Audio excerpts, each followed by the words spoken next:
الحمد لله والصلاة والسلام على سيدنا محمد وعلى آله وأصحابه أجمعين. الحمد لله والصلاة والسلام على سيدنا محمد وعلى آله وأصحابه أجمعين. أما بعد، فأعوذ بالله من الشيطان الرجيم. بسم الله الرحمن الرحيم. إن الذين قالوا ربنا الله ثم استقاموا تتنزل عليهم الملائكة ألا تخافوا ولا تحزنوا وأبشروا بالجنة التي كنتم توعدون نحن أولياؤكم في الحياة الدنيا وفي الآخرة ولكم فيها ما تشتهي أنفسكم ولكم فيها ما تدعون نزلا من غفور رحيم. صدق الله العظيم. اللهم صل على سيدنا محمد النبي الأمي وعلى آله وأصحابه وسلم. اللهم صل على سيدنا محمد النبي الأمي وعلى آله وأصحابه وسلم. میرے معزز مسلمان بزرگوں، عزیز بھائیوں اور امت مسلمہ کی مقدس ماں اور بہنوں، اللہ کی طرف سے جو ہمیں سب سے پہلا سبق ملا ہے، ساری اولاد آدم کو سب سے پہلا سبق، الست بربکم، کیا میں تمہارا رب نہیں ہوں؟ یہ سب سے پہلا سبق ہے۔ رسول اللہ صلی اللہ علیہ وسلم نے بتلایا ہے کہ موت سے پہلے کی پوری زندگی، موت تک اور موت کے بعد قبر میں جانے کے بعد سب سے پہلے اسی سبق کا سوال ہوگا، مر ربک، تمہارا رب کون ہے؟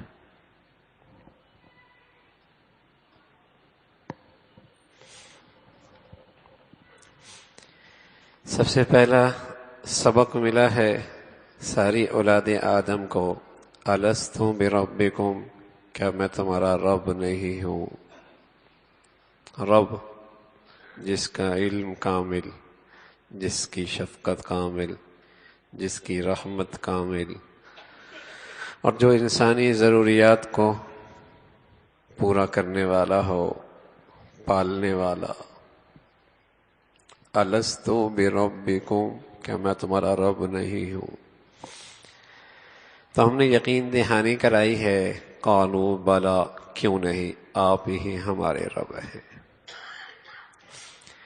پھر ساری زندگی کا مطالبہ کیا ہے؟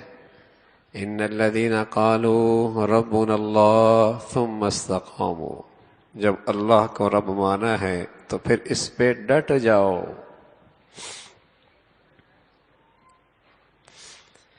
جب یہ سبق لے لیا ہے تو زندگی بھر کا مطالبہ کیا ہے؟ قالوا ربنا اللہ ثم استقاموا، پھر اس پہ ڈٹ جاؤ کہ اللہ ہی ہمارا رب ہے۔ ثم استقام، یہ ساری زندگی کا مطالبہ ہے۔ اور جب قبر میں جانا ہے تو سب سے پہلے اسی سبق کا سوال ہونا ہے، مر ربک، تمہارا رب کون ہے؟ تمہارا رب کون ہے؟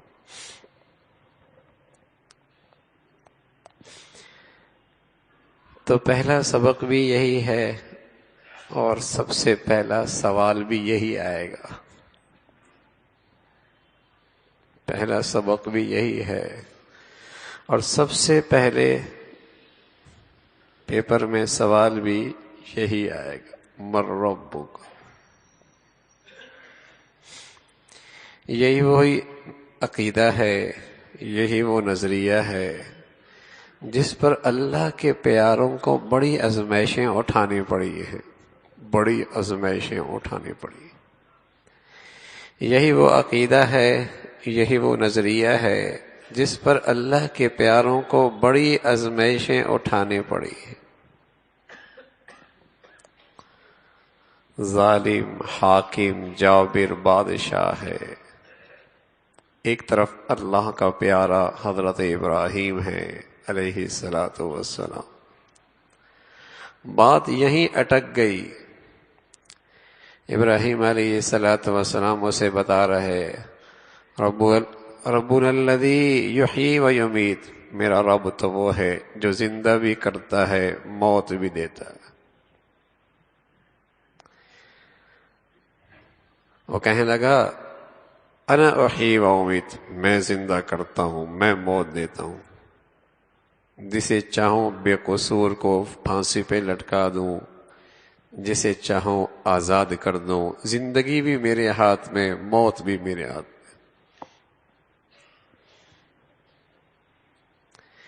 حضرت ابراہیم علیہ الصلاۃ والسلام اس کی باریکیوں میں نہیں گئے، اسے اور سبق سمجھایا.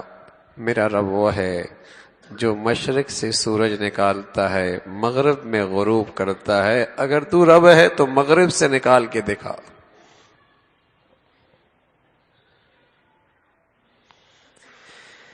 میرا رب تو وہ ہے جو مشرق سے نکالتا ہے، مغرب میں غروب کرتا ہے. اگر تو ہے تو مغرب سے نکال کے دکھا. فَبُهِتَ الَّذِي كَفَرَ، کچھ نہیں آیا اسے. فَبُهِتَ الَّذِي كَفَرَ.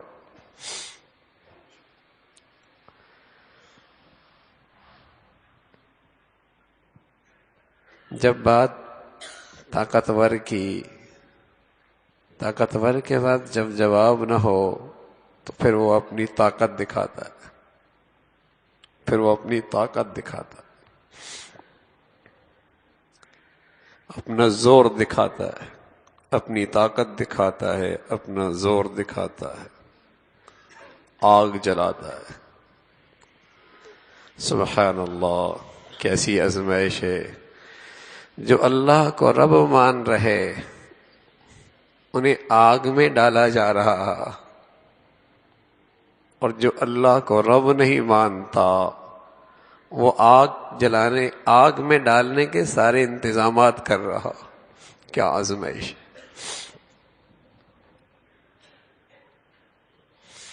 دیکھیے نا، جو اللہ کو رب بن رہا اسے آگ میں ڈالا جا رہا، اور جو اللہ کو رب نہیں مانتا وہ آگ جلانے کے سارے انتظامات کر رہا. وہ حاکم ہے، وہ بادشاہ ہے. کیسی آزمائش ہے، کیسی آزمائش ہے. بہت بڑا سبق ہے.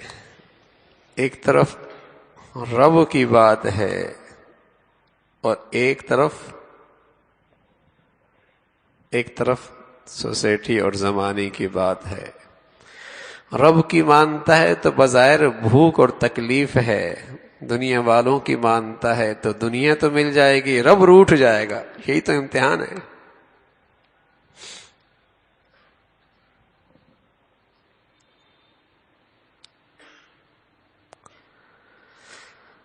اللہ کے پیاروں کو اس عقیدے میں، نظریے میں بڑی آزمائشیں اٹھانی پڑی.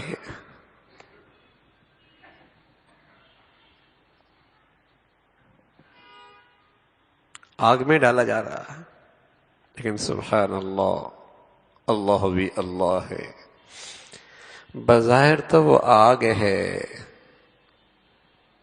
اور آسمانوں پہ اڑنے والے پرندوں کو بھی جھلسا دے. ایسا الاؤ تھا، ایسی تپش تھی. آزمائش تو آئی ہے. بظاہر آگ میں زندگی نہیں ہے، بہت بڑی آزمائش ہے. اللہ کو رب مانا ہے تو امتحان بھی آن پڑا ہے، لیکن امتحان میں جب پاس ہو گئے پھر آگ کو اللہ نے گلزار بنا دیا.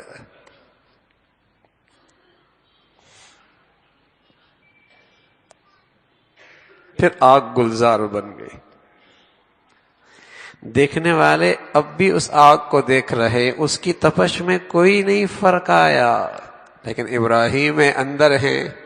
فرمایا زندگی کے سب سے مزے کے دن ہیں اللہ نے آگ بھی اللہ کی مخلوق ہے، حکم دے دیا، نہ اتنی ٹھنڈی کی تیری ٹھنڈک سے ابراہیم کو تکلیف ہو، نہ اتنے گرم کے ابراہیم کو تیری گرمی سے تکلیف ہو، ایسا بردم و سلاما، بردم و سلاما۔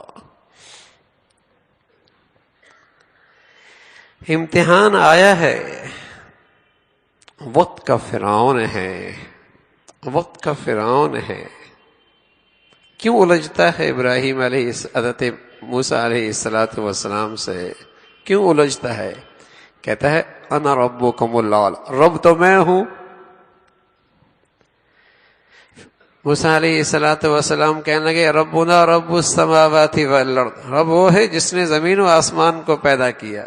وہ کہتا ہے انا ربکم الاعلی، میں رب ہوں۔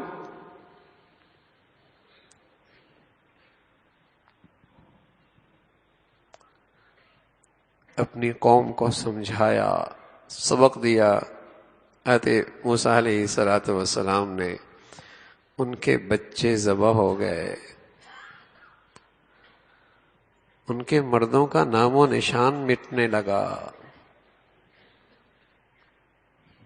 انہیں جلا وطن کر دیا گیا۔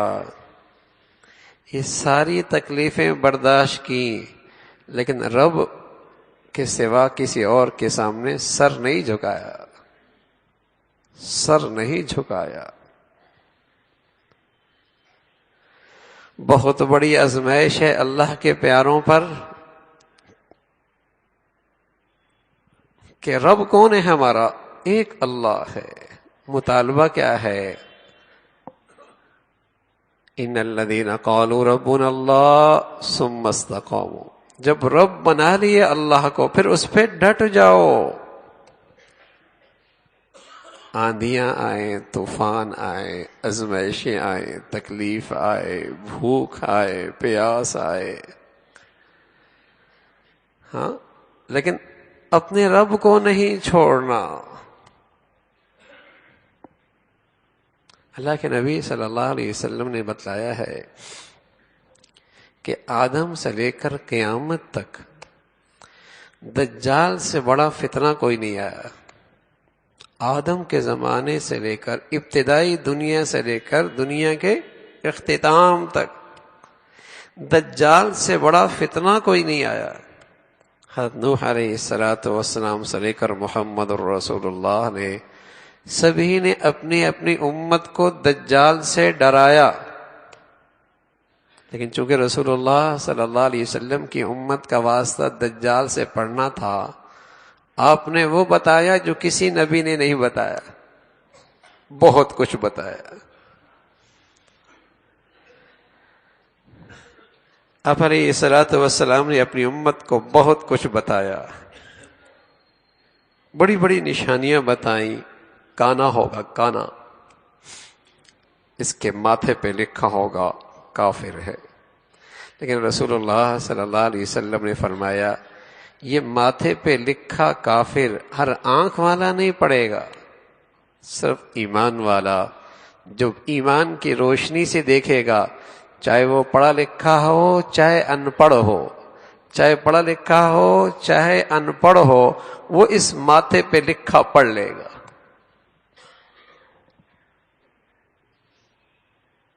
سب سے بڑا فتنہ ہے، اس کی نشانی ہے۔ تو اس کا مطالبہ کیا ہوگا؟ اس کا مطالبہ بھی یہی ہوگا۔ اس کے پاس حدیث میں آتا ہے نہروں و نہروں، نہر ہوگی اور آگ ہوگی۔ آپ نے فرمایا جو اس کی نہر میں کود گیا اس کی نیکیاں برباد ہو گئی، اور جو اس کی آگ میں کود گیا اس کی نیکیاں قبول ہو گئی۔ تو نہر یہ نہیں کہ ساتھ نہر لے کے چلے گا، یہ نہیں کہ آگ ساتھ لے کے چلے گا، بلکہ یہ کہے گا جو میری مان کے چلے گا وہ خوشحال ہوگا، وہ خوشحال ہوگا، وہ خوشحال ہوگا، وہ زندگی کے مزے پائے گا، اور جو میری نہیں مانے گا وہ ہلاک اور برباد ہو جائے گا۔ یہ ہوگا اس کا مطالبہ۔ تو علماء نے لکھا ہے کہ دجال کا فتنہ ایک دم تو نمودار نہیں ہوگا، اس سے پہلے چھوٹے چھوٹے دجال آئیں گے، اس سے پہلے اس کی زمین سازگار اور ہموار ہوگی، پھر وہ بڑا آئے گا۔ اور آج بھی یہی ہے، اللہ کی مانو گے تو کھاؤ گے کہاں سے؟ معاشرے اور سوسائٹی کے رسم و رواج پہ نہیں چلو گے تو دنیا میں زندگی کیسے گزارو گے؟ اس دور میں بھی اللہ کی بات کرتے ہو تو زندگی کیسے گزرے گی تمہاری؟ جیو کیسے؟ حالات تمہارے کیسے سنوریں گے؟ www.darsequran.com ساری معلومات، ساری تعلیمات اسی کے گرد گھومتی ہیں کہ آج کا مادہ تمہارا معبود، اسے نظر انداز کر دیا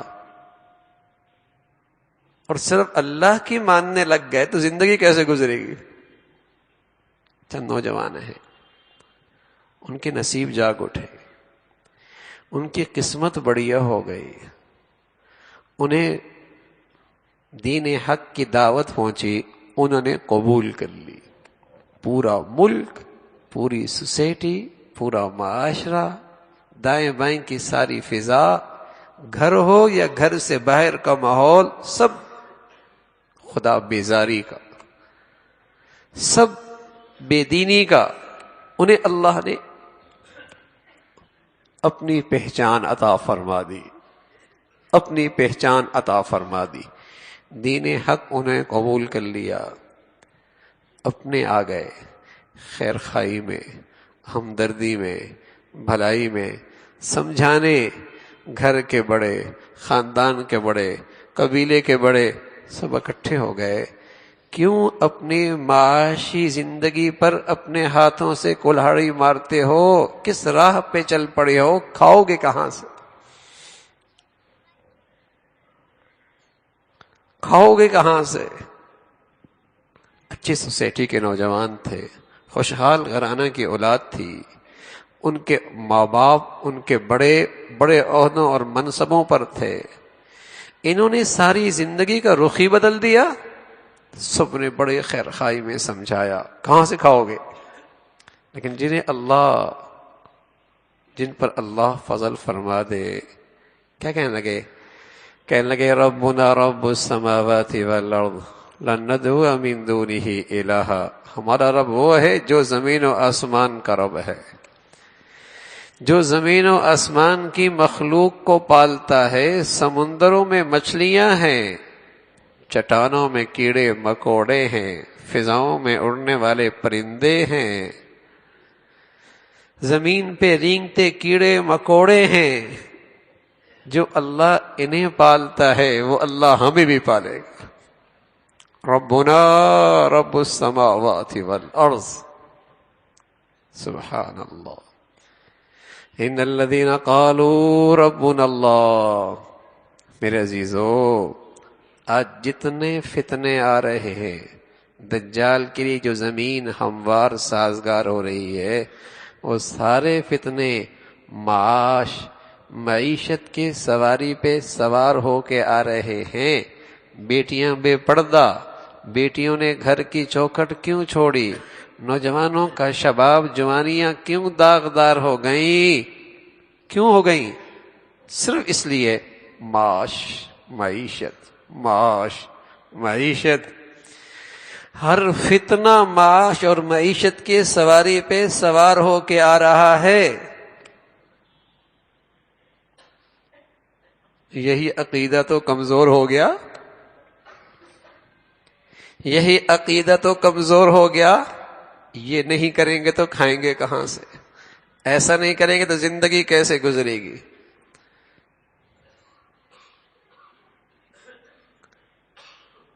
واللہ خیر الرازقین، اللہ کہہ رہا ہے میں سب سے بہتر رزق دینے والا ہوں۔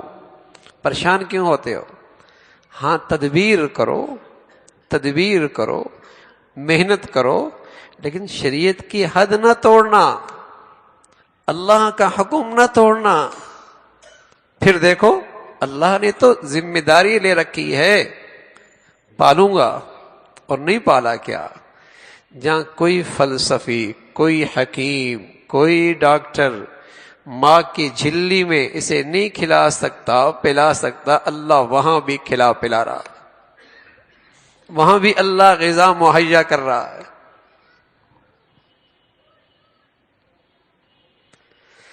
ربنا رب السماوات والارض، کون پالتا ہے؟ سب سے بڑا مسئلہ معاش بنا ہوا ہے۔ کیوں جھوٹ بولتا ہے؟ کیوں خیانت کرتا ہے؟ کیوں سود لیتا ہے؟ کیوں حرام کھاتا ہے؟ کیوں رشوت لیتا ہے؟ کیوں شریعت کے حدود سے تجاوز کرتا ہے؟ معیشت، معاش۔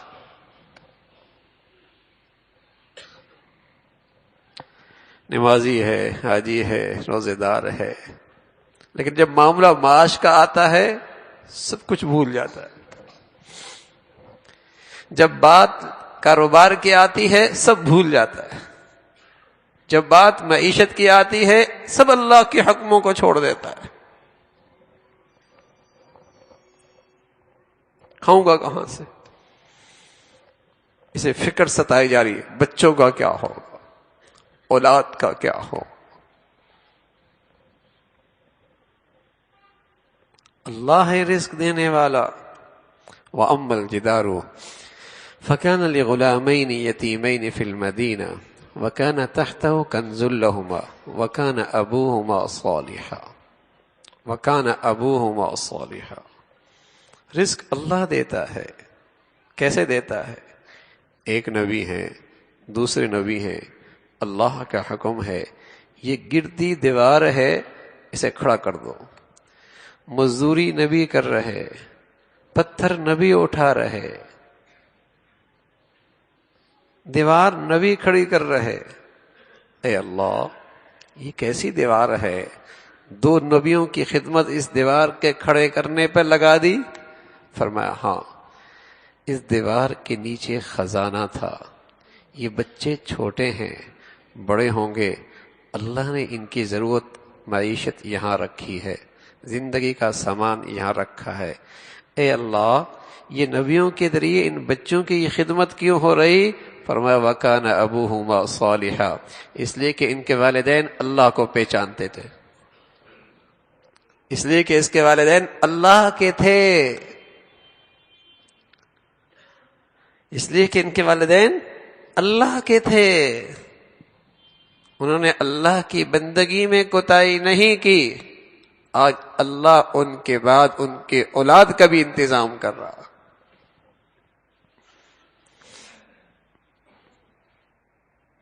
اللہ اللہ ہے۔ تو ہر فتنہ جو آ رہا ہے معاش اور معیشت کی سواری پہ سوار ہو کے آ رہا۔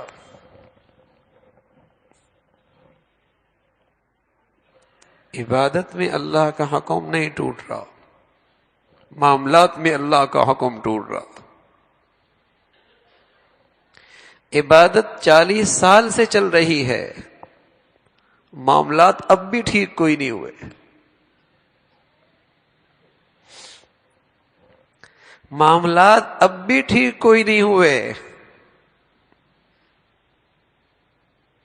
یہی عقیدہ ہے، کمزور ہوا ہے۔ پالتا تو اللہ ہے، نہ میری کمائی سے ہونا ہے، نہ میری دکان سے ہونا ہے، نہ میرے کاروبار سے ہونا ہے۔ اللہ رزق دے گا۔ واللہ خیر الرازقین، اللہ سے بہتر کون رزق دے سکتا؟ اور یہ کہا بھی اللہ کا ہے، اور اللہ کے کہا کے پیچھے اللہ کی طاقت، قدرت۔ وہ دینے پہ آئے، کون محروم کر سکتا ہے؟ اور میرے عزیزو، جب وہاں سے بندش کے فیصلے ہو جائیں، بظاہر اس کے ہاتھوں میں دولت کے ڈھیر بھی کیوں نہ ہو، چوکیدار رہے گا، نفع کوئی نہیں ملے گا۔ چوکیدار رہے گا نفع کوئی نہیں ملے گا، تھکے گا، خوار ہوگا، راحت کوئی نہیں ملے گی، اکٹھا کرے گا، خون پسینہ لگائے گا، سکون کوئی نہیں ملے گا۔ جب نہ دینے پہ آئے کون دے سکتا ہے؟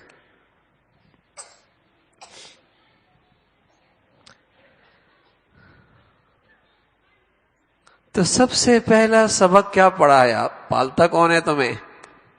اللہ کی شان ہے۔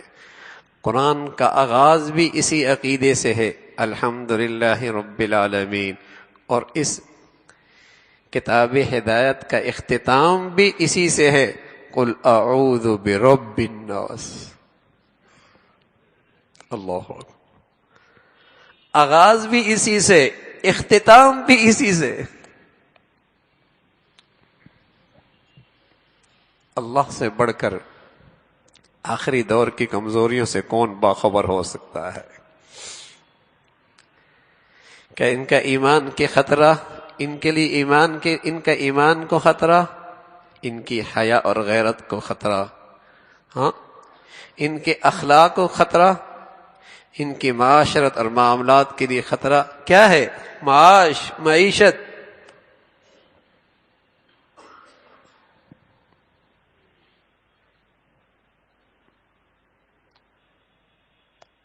یہی خطرہ بننے والے تھے۔ سبق دیا رب کون ہے، تمہیں پالتا کون ہے۔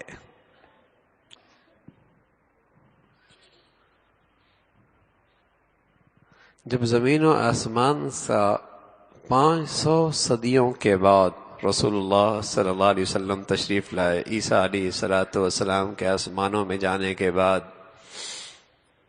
500 صدیاں جو پہلی وحی آئی وہی سبق دلایا جو اوپر ہمیں سبق یاد کرایا تھا، اقرأ بسم ربک الذی خلق۔ رب پالتا کون ہے تمہیں؟ تمہاری ضرورت کون پوری کرتا ہے؟ رسول اللہ صلی اللہ علیہ وسلم فرمایا کرتے تھے، حدیث قدسی اللہ کہتا ہے، اللہ کہتا ہے، حدیث قدسی ہے، یعنی اللہ خود کہتے ہیں، بتلاتے محمد رسول اللہ ہیں۔ کیا ہے؟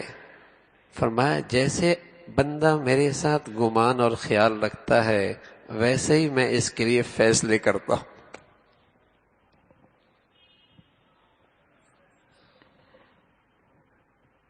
جیسا میرے ساتھ گمان اور خیال رکھتا ہے، گمان اچھا، خیال اچھا، تو اللہ پھر فیصلے بھی ویسے ہی فرما دے۔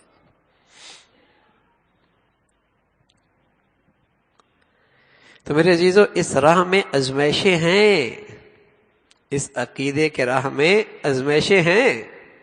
اللہ کا پیارا آگ میں کودنا پڑ رہا ہے، اللہ کے پیارے کو آگ میں کودنا پڑ رہا ہے، لیکن جو اس امتحان میں کامیاب ہو گیا، سبحان اللہ، وہ آگ بھی گلزار بن جائے گی۔ سچ بتا رہا ہوں، جس نے اپنے اللہ کو رب بنا لیا، اپنے اللہ کے ربوبیت پہ اس کا عقیدہ اور استقامت مل گئی، دنیا میں جتنی ہی اسباب کی کمی کیوں نہ ہو، وسائل کی کمی کیوں نہ ہو، تب بھی وہ زندگی کی ٹھنڈک اور مزہ پھر بھی اللہ عطا فرمائے۔ بظاہر نقشہ تکلیفوں کا، ازمائشوں کا، لیکن اس کے اندر بھی اللہ اسے مزہ دے دے گا۔ بردم و سلامن علی ابراہیم، آگ ہے، نظر تو آگ آ رہی ہے، تپش آج بھی نظر آ رہی ہے، اس کی تپش دنیا اس وقت بھی محسوس کر رہی تھی، نہ اس کی رنگت میں فرق آیا نہ تپش میں فرق آیا، لیکن جو اندر بیٹھا ہے سبحان اللہ ٹھنڈک محسوس۔ تو کوئی رب کو رب مانے، اپنے اللہ پہ ربوبیت پہ عقیدہ بنا لے۔ ان الذین قالوا ربنا اللہ، دنیا میں بھی اللہ عطا فرماتے ہیں، اور جب دنیا سے جانے لگتا ہے تو اللہ کے فرشتے اس کے اطراف میں اکٹھے ہو جاتے ہیں اور کیا کہتے ہیں؟ اللہ تخافوا ولا تحزنوا وابشروا بالجنہ۔ www.darsequran.com تو نے اللہ کو اپنا رب بنایا اور پھر اس پہ ڈٹ گیا، آج تو انعام کا دن آ گیا۔ اللہ تخافوا، آگے جتنی گھاٹیاں آنے والی ہیں خوف نہ کھا، ولا تحزنوا، جو کچھ پیچھے چھوڑا ہے آخرت کے آگے کے مقابلے میں کچھ نہیں، آگے بہت اچھا ہے، نہ خوف کھا نہ غم کھا۔ سبحان اللہ، کمال کیا ہے اس کا؟ کمال یہ ہے کہ رب کی ربوبیت میں ہر آزمائش، ہر امتحان پہ کامیاب ہوا۔ تنگی آتی ہے، تنگی آتی، وَلَنَبْلُوَنَّكُمْ بِشَيْءٍ مِّنَ الْخَوْفِ وَالْجُوعِ وَنَقْصٍ مِّنَ الْأَمْوَالِ وَالْأَنفُسِ وَالثَّمَرَاتِ وَبَشِّرِ الصَّابِرِينَ۔ یہ اللہ کے پیاروں کے لیے، کافروں کے لیے نہیں ہے، منافقوں کے لیے نہیں، اللہ کے پیاروں کے لیے۔ ہم تمہیں آزمائیں گے، کچھ اندیشہ بھی ہوگا، بھوک بھی ہوگی، مال میں کمی بھی آ سکتی ہے، پھلوں میں کمی بھی آ سکتی ہے، جان صحت کے اندر بھی فرق آ سکتا ہے، لیکن جو اللہ سے نہ ٹوٹا اور اپنے اللہ سے تعلق میں کمی نہ آنے دی، وبشر الصابرین، اے اللہ، اللہ کیا کہہ رہا ہے؟ ایسے استقامت والوں کو خوشخبری سنا دو، خوشخبری سنا دو، پھر ان کی جیت ہی جیت ہے۔ تو اللہ کی ربوبیت میں اللہ کے پیاروں کی آزمائشیں آئی ہیں۔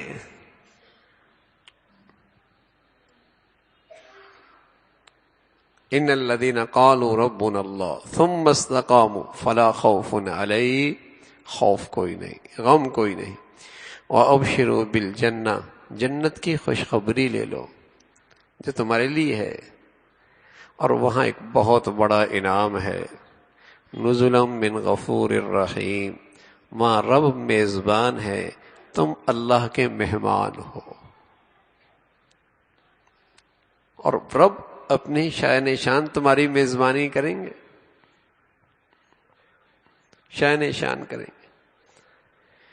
تو میرے عزیزو، جب بھی دعائیں مانگے نا، دعاؤں میں یہی لفظ آتا ہے، ربنا ہب لنا، ربنا آتنا، ربنا ظلمنا، ربنا اغفر لنا۔ ہاں کیا لفظ ہے؟ ربنا۔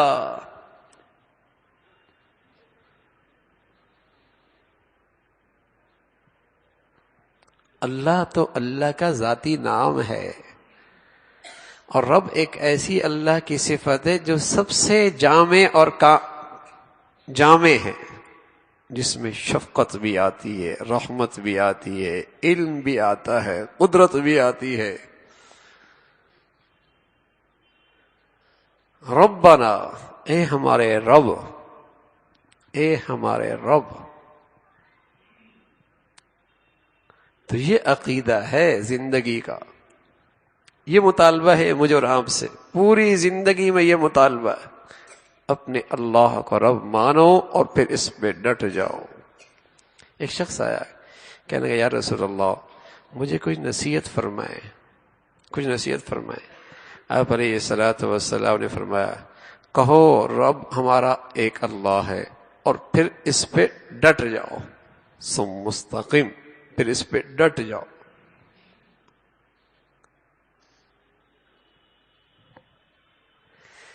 زندگی کی کوئی گھڑی آزمائش اس پہ آئے تو اپنے رب کا در نہ چھوڑو، اپنے رب کا در نہ چھوڑو۔ تو دجال جو سب سے بڑا فتنہ ہے، پوری انسانی زندگی کا سب سے بڑا فتنہ ہے، اور رسول اللہ صلی اللہ علیہ وسلم نے اس کے بارے میں خوب ڈرایا اور بتلایا۔ اس کے پاس بھی یہی تھا کہ رب کی مانو گے، اللہ کو رب مانو گے، زندگی خطرے میں آ جائے گی، مجھے مانو گے خوشحال ہو جاؤ۔ مجھے مانو گے خوشحال ہو جاؤ گے، اور اسی کی فضا ہے۔ اللہ کی مان کے چلو گے تو کیسے زندگی گزرے گی؟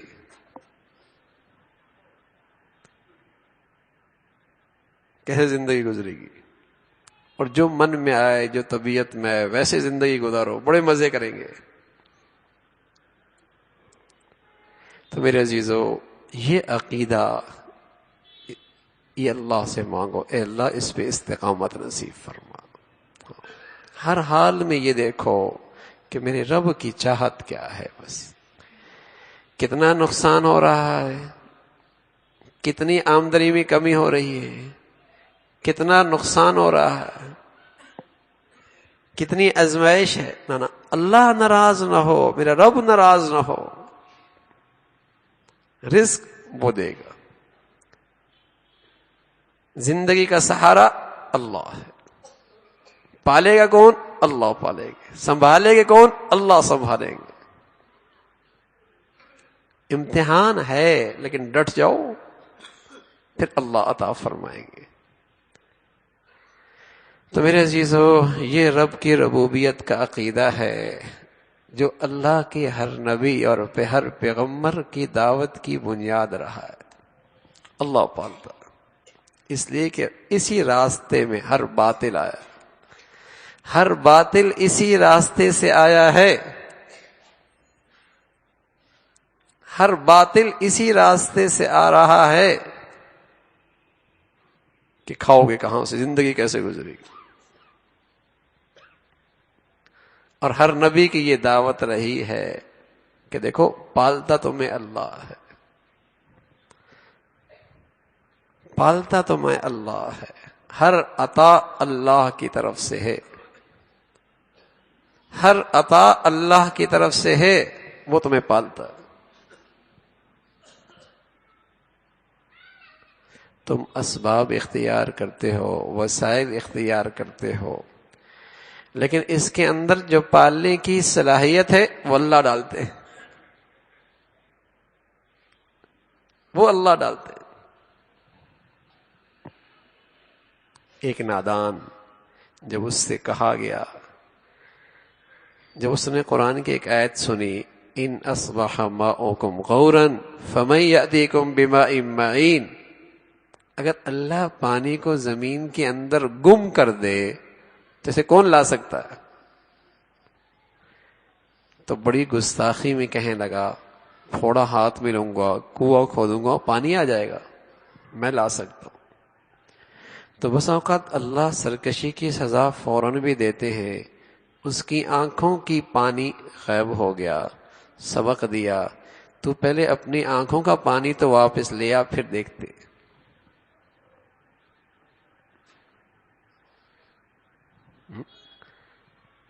آنکھوں کا پانی تو لے کے آ جا، یہ تو اللہ کا نظام ہے، گم کر دے کون لا سکتا ہے؟ میٹھا ہے کڑوا کون کر دے، کون میٹھا کر سکتا؟ تو اس کا نظام چلتا ہے۔ ان اصبح ماؤکم غورا فمن یأتیکم بماء معین، ایک اللہ کے ذات۔ تو میرے عزیزو، سب کو پہچانتے ہیں، اپنے رب کو پہچانے، سب کو پہچانتے ہیں، سب کی طاقت کا بھی اندازہ ہے، سب کے اختیارات کا بھی اندازہ ہے، سب کے احسانات کا بھی اندازہ ہے۔ اپنے رب کو پہچانو، اس کی طاقت کیسی ہے، اس کے اختیارات کیسے ہیں، اس کی قدرت کیسی ہے، اسے پہچانو۔ تو رب کی عظمت کے ساتھ پھر رب کو پکارو، پھر اس سے مانگو، پھر اس کی عبادت کرو، مزہ آئے گا، لطف آئے گا۔ جب پتہ ہو کہ جس کی دیوار بنا رہا ہوں وہ مالک دیکھ رہا ہے اور بڑا محسن ہے اور بڑا با اختیار بھی ہے، اور میرے مفادات بھی اس سے وابستہ ہیں، تو بتائیے پھر کام کرنے میں کیا تیزی آتی ہے؟ کہ وہ دیکھ رہا ہے. سبحان اللہ، اللہ کی قدرت، اللہ کی شفقت، اللہ کا پیار، اللہ کے احسانات، اس کا تصور ہو اور یہ دیکھ خیال ہو کہ وہ میری بندگی دیکھ رہا ہے، تو بتاؤ پھر اس میں کتنی تازگی آئے گی، پھر اس میں کتنی تازگی آئے گی. آج جو عبادات میں رسمیت آ گئی ہے، رسمیت آ گئی، اس کی بڑی وجہ یہ ہے کہ اللہ کی معرفت سے محروم ہو گئے، رب کو نہیں پہچان رہے، کس کے سامنے کھڑے ہیں، کون سی ذات ہے. تو اللہ ہم سب کو بھائی اپنے عقیدے، اپنے رب کے، اپنی ربوبیت کا عقیدہ تر و تازہ نصیب فرما دے.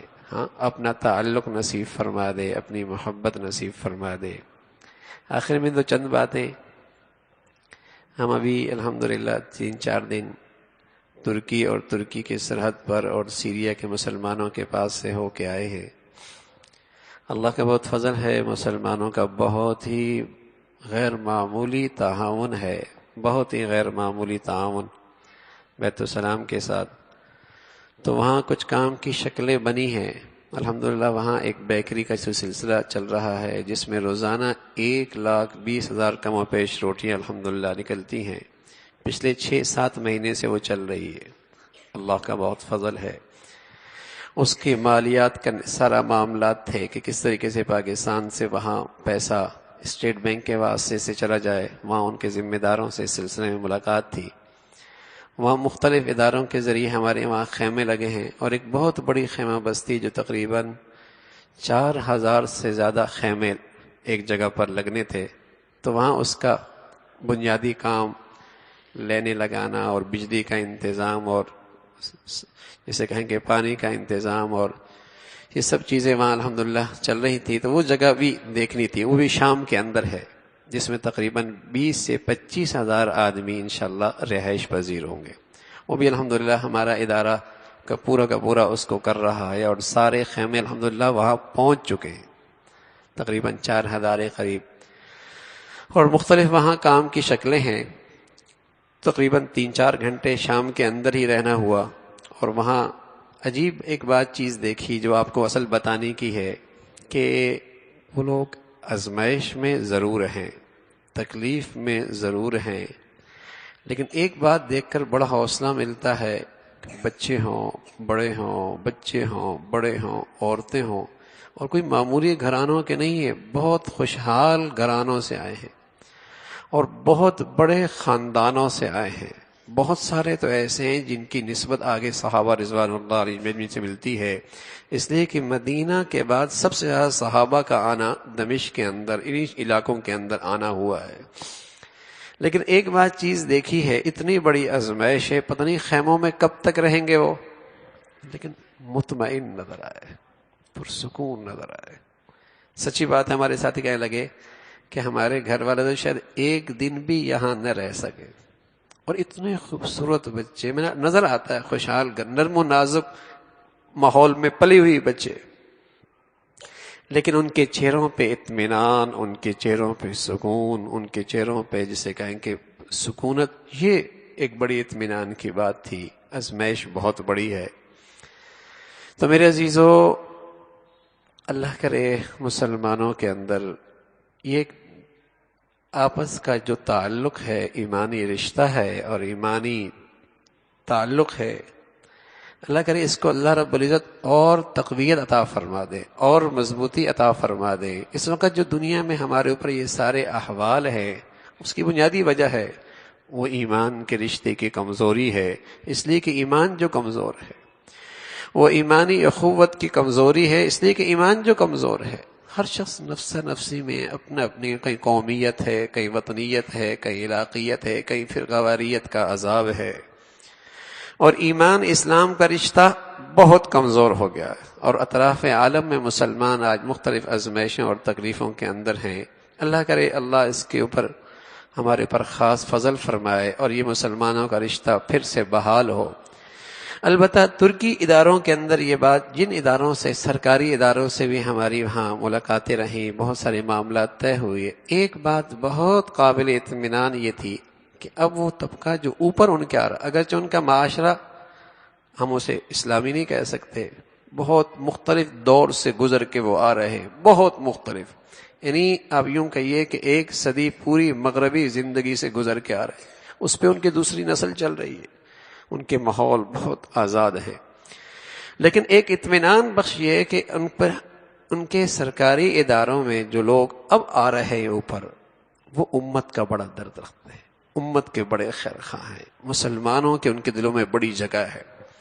ہمیں یہاں ان سے مل کر اپنائیت محسوس ہوئی، بہت ہی اپنائیت محسوس ہوئی، اور ان کی سوچ اور فکر سے بہت متاثر ہوئی، بہت متاثر ہوئے کہ حیرانگی ہوتی ہے کہ سرکاری ادارے، اور وہ بھی معمولی ادارے نہیں، ایک سرکاری ادارے سے ہمارا معاہدہ ہوا جو تقریباً دنیا کے 76 ملکوں میں کام کر رہا، 76 ملکوں میں، ایسے بڑے بڑے ادارے، لیکن ان کی جب سب سے اوپر والی پوسٹ ہے اور جو منصب ہے اس پہ جو لوگ آئے ہیں وہ قابل تعریف ہے، وہ قابل تعریف ہے، ان کی سوچ، ان کی فکر امت مسلمہ کے لیے ہے، عالم اسلام کے لیے ہے، ان کے دلوں میں ایک درد محسوس ہوتا ہے۔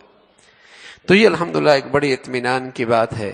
تو میرے عزیزو، دعائیں بھی کیا کرو، اللہ عالم اسلام کی حفاظت فرمائے، اور خاص طور پہ ایسے حکمران اور ایسے ملک جہاں الحمدللہ امت مسلمہ کی سوچ پروان چڑھ رہی ہے، اور جہاں مسلمانوں کا درد کو درد اپنا درد سمجھا جا رہا ہے، اللہ ان ممالک کی حفاظت فرمائے، ایسے حکمرانوں کی اللہ حفاظت فرمائے، اور اللہ دیگر حکمرانوں کو بھی اس کی توفیق نصیب فرما دے۔ وآخر دعوانا ان الحمدللہ رب العالمین۔ اللهم لك الحمد كله ولك الشكر كله، اللهم لك الحمد كله ولك الشكر كله، اللهم أعنا على ذكرك وشكرك وحسن عبادتك، اللهم أعنا على ذكرك وشكرك وحسن عبادتك۔ اے اللہ، جو کچھ کہا سنا عمل کی توفیق نصیب فرما، ایمان والی، سکون والی، چین والی، راحت بری زندگی نصیب فرما۔ اے اللہ، ہم سب کو ایمان والی، عافیت والی، صحت والی زندگی نصیب فرما۔ اے اللہ، اپنی پسند کا جینا نصیب فرما، کلمے والی موت نصیب فرما۔ اے اللہ، مسلمانوں میں ایمانی اسلامی اخوت کو زندہ فرما، اسلامی ایمانی بھائی چارہ قائم فرما۔ اے اللہ، اہل اسلام کو نیک صالح قیادت نصیب فرما۔ اے اللہ، دنیا بھر کے مظلوم مسلمانوں کی مدد اور نصرت فرما۔ اے اللہ، دنیا بھر کے مظلوم مسلمانوں کی مدد اور نصرت فرما۔ اے اللہ، فضل فرما، کرم فرما، اہل اسلام میں ایمان ہدایت کی فضاؤں کو عام فرما۔ ہماری زندگیاں، صلاحیتیں، وسائل اس کے لیے قبول فرما۔ اے مولا کریم، فضل فرما، کرم فرما، ساری امت مسلمہ کی مدد اور نصرت فرما۔ اے اللہ، ہر قسم کے بے دینوں سے، ظالموں سے انہیں محفوظ فرما۔ اے اللہ، مسلمانوں کو ہر قسم کے گروہ بندیوں سے، ہر قسم کے تعصبات سے، ہر قسم کے نفرتوں کی شکلوں سے، اے اللہ، زمان، وطن، علاقے کی بنیاد پر نفرتوں کی جتنی شکلیں ہیں مسلمانوں کو اس سے محفوظ فرما۔ اے اللہ، مسلمانوں کو ہر قسم کے تعصبات سے، عصبیات سے محفوظ فرما۔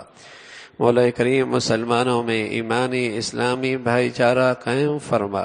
اے اللہ، اپنا فضل فرما، تمام حاضرین حاضرات کی تمام جائز حاجات کو پورا فرما، مشکلات کو آسان فرما، پریشانیوں کو ختم فرما، وطن عزیز کو امن اور سلامتی کا گہوارہ بنا، اسے استحکام نصیب فرما، ہمارے ملک پہ رحم فرما، ہمارے شہر پہ رحم فرما، ہم سب کے حال پہ رحم فرما۔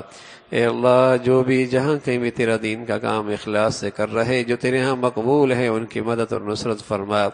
مساجد کی، مدارس کی، مکاتب کے علماء کی حفاظت فرما۔ ربنا تقبل منا انك انت السميع العليم وتب علينا انك انت التواب الرحيم، وصلى الله على سيدنا محمد وعلى آله وصحبه أجمعين www.darsequran.com